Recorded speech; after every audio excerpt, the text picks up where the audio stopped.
आधार card में नाम, जन्म तिथि, mobile number, email ID, address, date of birth, biometric update, सभी प्रकार की अपडेट अब आप लोग बहुत ही आसानी से करा सकते हैं।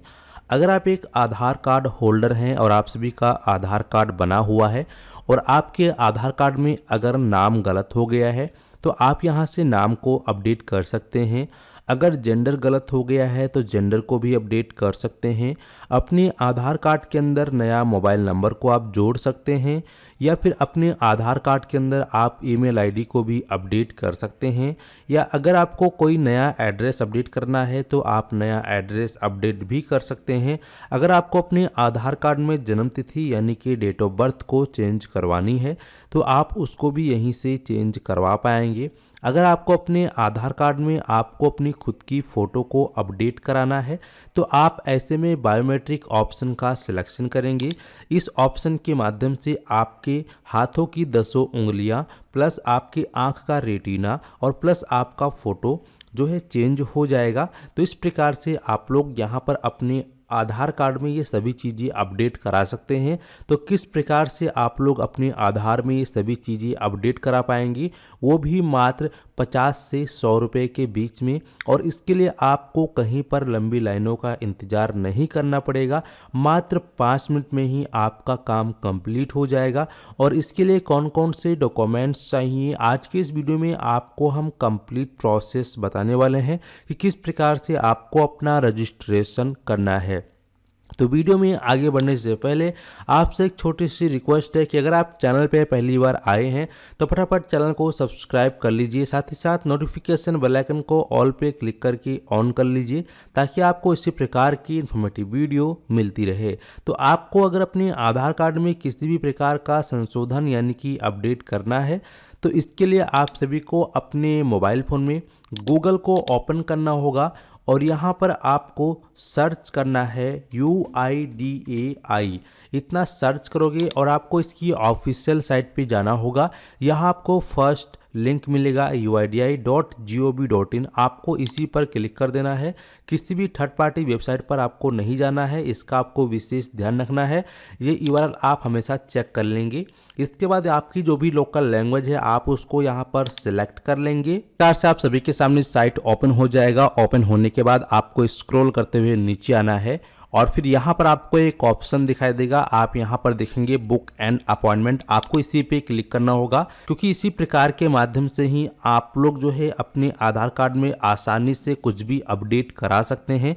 अगर आप डायरेक्ट आधार सेंटर जाएंगे तो ऐसे में आपको काफ़ी लंबी लाइनों का इंतजार करना पड़ेगा, साथ ही साथ हो सकता है कि उस दिन आपका नंबर भी ना आए। ठीक है, तो टाइम और पैसे की बचत के लिए आपको अपना अपॉइंटमेंट बुक करना है। तो बुक करने के लिए यहाँ पर आपको इस प्रकार से ऑप्शन दिखाई देगा। तो सबसे पहले आपको यहाँ से अपने स्टेट का चयन करना है। तो जो भी आपका स्टेट होगा, अपने स्टेट का जो आधार सेवा केंद्र है उसको आपको सिलेक्ट करना है और फिर यहाँ पर आपको प्रोसीड टू बुक अपॉइंटमेंट पर क्लिक कर देना है। जैसे ही आप इस ऑप्शन पे क्लिक करेंगे तो आपके सामने इस प्रकार से इंटरफेस आ जाएगा।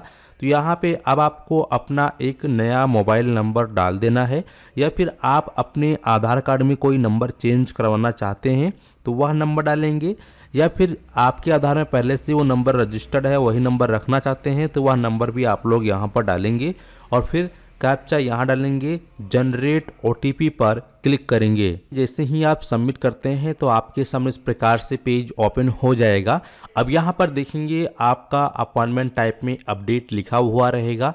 यहाँ पर रेजिडेंट पे आप पहले से ही क्लिक रहने देंगे। इसके बाद यहाँ पर जिसका भी आधार कार्ड आपको अपडेट करवाना है तो उसका आधार कार्ड नंबर आप यहाँ डालेंगे। आधार कार्ड पे जैसा नेम है वैसा नेम आप यहाँ डालेंगे और जो भी आपके आधार कार्ड पे डेट ऑफ बर्थ है वैसा डेट ऑफ बर्थ आप लोग इस वाले कॉलम में फिल करेंगे। ठीक है, यहाँ पे डॉक्यूमेंट टाइप में आपको 2 ऑप्शन दिखाई देगा, डॉक्यूमेंट और HOF। तो यहाँ पे आप डॉक्यूमेंट पे क्लिक रहने देंगे अगर आपका खुद का डॉक्यूमेंट बना है। जैसे कि यहाँ पर सबसे पहले आपको अपने स्टेट का सिलेक्शन करना होगा, जो भी आपका स्टेट है तो यहाँ से आप अपने स्टेट का चयन करेंगे। इसके बाद यहाँ पर सिटी का चयन करेंगे। तो आपके सिटी में जहाँ पर भी आधार सेवा केंद्र होगा उसका नाम आपको देखने को मिलेगा। जैसे कि यहाँ पे हमारे सिटी में 4 आधार सेवा केंद्र हैं। ऐसे ही जो भी आप अपना डिस्ट्रिक्ट या सिटी सेलेक्ट करोगे तो आपके सिटी में जितने भी आधार सेवा केंद्र होंगे उनका नाम आएगा। जैसे कि किसी किसी सिटी में एक ही आधार सेवा केंद्र होगा, किसी की सिटी में 2 आधार सेवा केंद्र होगा, तो किसी की सिटी में 5 होगा या 3 होगा, और या किसी की सिटी में 4 भी हो सकता है। तो अब यहाँ पर जो भी आपके नियर बाई में ऑप्शंस आपको दिख रहा है, जो भी आपके नियर बाय में होंगे इनमें से आधार सेवा केंद्र, आप उसको सिलेक्ट कर लेंगे और फिर यहाँ पर नेक्स्ट ऑप्शन पे क्लिक करेंगे। आप नेक्स्ट करते हैं। नेक्स्ट करने के बाद आपके सामने इस प्रकार से पर्सनल डिटेल आ जाता है। अब यहाँ पे आप अपने आधार कार्ड में क्या चेंज कराना चाहते हैं, जैसे कि अगर आपको अपने आधार कार्ड में नाम को चेंज कराना है तो आप नेम पे टिक करोगे, जेंडर को चेंज करना है तो जेंडर पे टिक करोगे। अच्छा, यहाँ पे क्या क्या चीज़ आप चेंज करते हैं तो उसमें कौन कौन से डॉक्यूमेंट्स लगेंगे और कौन से चीज़ में अपडेट करने पे डॉक्यूमेंट नहीं लगेगा। जैसे कि मान लीजिए अगर आप अपने आधार कार्ड में जेंडर को चेंज कराते हैं तो कोई डॉक्यूमेंट नहीं देना पड़ेगा। आप अपने आधार कार्ड में मोबाइल नंबर को चेंज कराते हैं तो भी आपको कोई भी डॉक्यूमेंट नहीं देना पड़ेगा। अगर आप अपने आधार कार्ड में ईमेल आईडी को अपडेट कराते हैं तो भी कोई भी डॉक्यूमेंट नहीं देना पड़ेगा। और अगर आप अपने आधार कार्ड में बायोमेट्रिक अपडेट कराते हैं तो भी आपको कोई डॉक्यूमेंट नहीं देना पड़ेगा। बाकी अगर आप नाम चेंज कराएंगे या फिर एड्रेस चेंज कराएंगे या डेट ऑफ बर्थ चेंज कराएंगे तो इसके लिए जो स्पेशल डॉक्यूमेंट्स हैं वो आपको देने होंगे। जैसे कि अगर आपको नाम चेंज कराना है तो नाम पे टिक करोगे, यहाँ पे आपको अपना न्यू नेम टाइप करना होगा, जो नेम आपको चेंज करवाना है। और फिर यहाँ पे देखोगे नाम में आपको कई सारे डॉक्यूमेंट्स दिखाई देंगे, तो इनमें से कोई एक डॉक्यूमेंट आपके पास मौजूद होना चाहिए। जैसे कि लगभग सभी लोगों का पैन कार्ड होता है तो पैन कार्ड आप दे सकते हैं, या फिर आपका जो है 10 या 12th का मार्कशीट होगा जो कि गवर्नमेंट के द्वारा जारी किया गया है, तो उसके थ्रू भी आप लोग अपने आधार कार्ड में चेंजेस करा सकते हैं, जिसका शुल्क यहाँ पर 50 रुपये रहेगा। ठीक है, लेकिन हमें जो है अपने आधार कार्ड में सिर्फ बायोमेट्रिक अपडेट कराना है, फ़ोटो को ही अपडेट कराना है, तो हम यहाँ पे बायोमेट्रिक को टिक करेंगे। तो इसके लिए दोस्तों आपको कुछ भी डॉक्यूमेंट देने की आवश्यकता नहीं होती है। फिर यहाँ पर आप नेक्स्ट पर क्लिक करेंगे तो जो भी आपको डॉक्यूमेंट यानी जो भी आपको अपने आधार कार्ड में चेंजेस कराने हैं आप सेलेक्ट कर लेंगे, उस हिसाब से डॉक्यूमेंट्स को आप सेलेक्ट करेंगे। इसके बाद इस प्रकार से यहाँ पर इंटरफेस आएगा। आप देखेंगे यहाँ पे सभी बक्से फिल हैं, यानी कि रेड कलर में फिल हो गए हैं। तो यानी कि अभी जो है इन तारीख में या इन टाइम पे आधार सेवा केंद्र में कोई भी स्लॉट खाली नहीं है। अगर अब आप यहाँ पे एक चीज़ नोटिस करोगे कि अगर इस टाइम में या इस डेट में आप जाओगे आधार सेवा केंद्र पे तो डेफिनेटली आपका जो है शाम 5:30 बजे तक कोई भी नंबर नहीं आएगा और फिर 6-7 बजे तक आधार सेवा केंद्र बंद हो जाएंगे। तो जाहिर सी बात है कि आपका काम फिर सेम डे नहीं होगा अगर आप अपॉइंटमेंट बुक करके नहीं जाते हैं। वही अगर हम यहाँ पे 27 तारीख का देखें तो 27 तारीख में भी पूरा फुल है। यहाँ पे 28 तारीख में देखें तो 28 तारीख में भी लगभग पूरा फुल है, बस यहाँ पर 3 स्लॉट खाली हैं। तो यहाँ पर आप देख सकते हैं आज 26 तारीख है, 26 तारीख को पूरा फुल है, 27 तारीख को भी फुल है। यानी कि अगर आज जाएंगे तो भी आपका कोई काम नहीं होगा, कल जाएंगे तो भी आपका कोई काम नहीं होगा, निराशा से आपको वापसी लौटना पड़ेगा। ठीक है, और वहीं अगर 28 तारीख को जाते हैं तो 28 तारीख में भी लिमिटेड सीटेड है, यानी 3 सीट बची है यहाँ पर, और ये भी अभी लगभग आधे घंटे के अंदर फुल हो जाएगी। ठीक है, तो 28 तारीख में जाओगे तो जो टाइमिंग है इस टाइमिंग में जाओगे तो काम नहीं होगा, इसी टाइमिंग में काम होगा। या फिर अगर 29 तारीख को सिलेक्ट करते हो तो 29 तारीख में ये सीटें अवेलेबल हैं।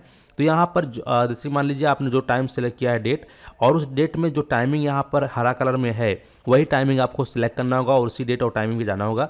जैसे कि 29 तारीख में मैं यहाँ पर 12:50 से 1:10 के बीच में पहुँचूँगा। इसको हमने सेलेक्ट कर लिया। ठीक है, अब सेलेक्ट करने के बाद सीधा हम नेक्स्ट पे क्लिक करेंगे तो हमारे सामने इस प्रकार से इंटरफेस आ जाएगा। अब यहाँ पर सीधा हमें सबमिट ऑप्शन पे क्लिक करना है। सबमिट करते हैं आप देखेंगे ऐसा नोटिफिकेशन आ गया, अपॉइंटमेंट स्लॉट ऑलरेडी जो है ये बुक हो चुका है इस टाइमिंग पे, तो हमें इस टाइमिंग पे नहीं मिलेगा। वापस से हम जो है यहाँ प्रीव्यूज़ पे क्लिक करेंगे और अब हमें जो है कोई दूसरे डेट को सिलेक्ट करना होगा और कोई दूसरा टाइम सेलेक्ट करना होगा, और फिर जो टाइम और डेट आपने सेलेक्ट किया वो यहाँ पर आपको देखने को मिलेगा और आधार सेवा केंद्र का एड्रेस भी देखने को मिलेगा। फिर यहाँ पे आप नेक्स्ट पे क्लिक करोगे और फिर सबमिट ऑप्शन पे क्लिक करोगे और ओके पे क्लिक करोगे। अगर ये वाली डेट खाली रहेगा, टाइमिंग खाली रहेगा, तो यहाँ पर आपका जो एनरोलमेंट स्लिप है ये आपके सामने इस प्रकार से ऑप्शन आ जाएगा। अब यहाँ पर देखेंगे हमारे सामने नेक्स्ट पेज आ चुका है। अब यहाँ पर ये पेमेंट करने के लिए कह रहा है, तो यहाँ पे जो पेमेंट है इसका 100 रुपये, क्योंकि हमें जो है बायोमेट्रिक अपडेट करना है। ठीक है, तो बायोमेट्रिक अपडेट का 100 रुपये ही चार्ज लगता है।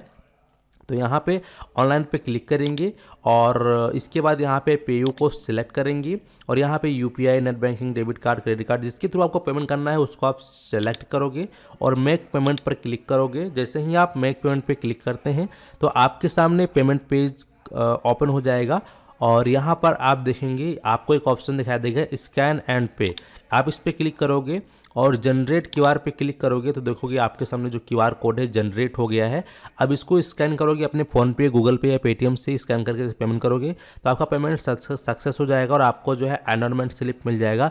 उसको प्रिंट आउट निकलवा लेना है और जो आपका ओरिजिनल डॉक्यूमेंट है उसको ले लेना है और जो डेट और टाइमिंग आपने सेलेक्ट किया है उसी डेट टाइमिंग पर आपको जाकर आधार सेवा केंद्र पर अपना काम कराना होगा और वहाँ पर आपको कोई भी चार्जेस नहीं देने होंगे क्योंकि आपने ऑनलाइन ही पेमेंट कर दिया है। तो आपको यानी जो बीच बिचौलिए का खेल होता है, यानी कि जैसे कि आपने देखा होगा कि जो 100 की जगह 300-400 मांगते हैं तो उससे भी आपको छुटकारा मिलेगा। यानी कि यहाँ पर आपको कई फ़ायदे होते हैं। एक तो आपका टाइम का बचत होगा, दूसरा आपका पैसे का बचत होगा, तीसरा आपका काम फास्ट होगा। ठीक है, तो इस प्रकार से आप लोग बहुत ही आसानी से अपने आधार कार्ड में कुछ भी अपडेट करा सकते हैं। उम्मीद करते हैं कि आप लोग अच्छे से समझ गए हैं। इस वीडियो को और भी लोगों तक शेयर कर दीजिएगा। अगर आप चैनल पर अभी तक सब्सक्राइब नहीं किया तो अपने चैनल को सब्सक्राइब कर लीजिए। चलिए मिलते हैं आपको एक नए वीडियो में। धन्यवाद।